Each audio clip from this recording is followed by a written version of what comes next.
केदार शिंदे दिग्दर्शित अगोबाई अरेच्चा या सिनेमातली रंगाची बायको सुमन तुम्हाला आठवते का? सुमन या भूमिकेतून अभिनेत्री प्रियंका यादव घराघरात पोहोचली.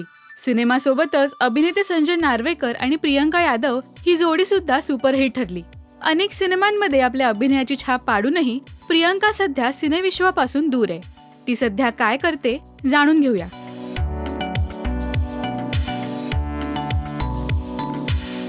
2004 साली केदार शिंदे यांचा अगोबाई अरेच्चा हा सिनेमा सुपरहिट ठरला.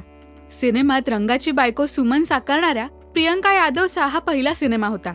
या सिनेमातून तिने सिनेविश्वातील तिच्या करिअरला सुरुवात केली. चित्रपटाची कथा आणि कलाकारांच्या दमदार अभिनयामुळे सिनेमाला चांगलीच पसंती मिळाली. पण विशेष लक्ष वेधलं ते प्रियंकाने साकारलेल्या साध्या सोजवळ सुमनने. दिलीप प्रभावळकर, शुभांगी गोखले अशा दिग्गज कलाकारांसोबत तिने स्क्रीन शेअर केली. या सिनेमानंतर 2007 साली नशिबाची ऐशी तैशी या सिनेमातही ती झळकली. या सिनेमातही तिने संजय नार्वेकर यांच्यासोबत स्क्रीन शेअर केली. उषा नाईक, विजय चव्हाण, रवींद्र बेर्डे यांसारख्या कलाकारांसोबत ती झळकली.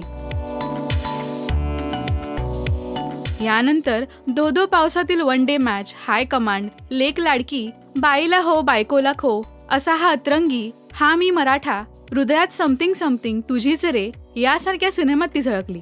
मराठीसोबतच प्रियंकाने पंगाना लो या हिंदी सिनेमात काम केलं. 2018 साली प्रदर्शित झालेल्या हृदयात समथिंग समथिंग या सिनेमात प्रियंकाने अशोक सराफ, अनिकेत विश्वासराव, स्नेहा चव्हाण यांच्यासोबत स्क्रीन शेअर केली. तिची आणि अनिकेतची केमिस्ट्री सुद्धा प्रेक्षकांना अधिक आवडली.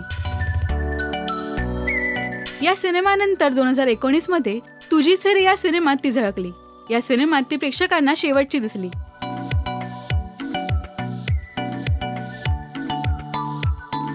यानंतर प्रियंका कोणत्याही सिनेमात किंवा मालिकेत झळकली नाही. सिनेविश्वासोबतच सोशल मीडियावर सुद्धा प्रियंका सध्या ऍक्टिव्ह नसून चाहते तिच्या कमबॅकसाठी वाट बघतायत. प्रियंका सध्या चाहत्यांच्या संपर्कात नाहीये. तिच्या आगामी प्रोजेक्ट्सबद्दलही अजून कोणतीही बातमी तिने रिव्हील केली नाहीये. प्रियंकाने साकारलेल्या कोणत्या भूमिका तुम्हाला जास्त आवडल्या आणि तिला पुन्हा एकदा स्क्रीनवर पाहण्यासाठी तुम्ही किती उत्सुक आहात हे आम्हाला कमेंट्समधून नक्की सांगा. मराठी सिनेविश्वातील बातम्या, अपडेट्स आणि गॉसिपसाठी सबस्क्राईब करा राजश्री मराठी.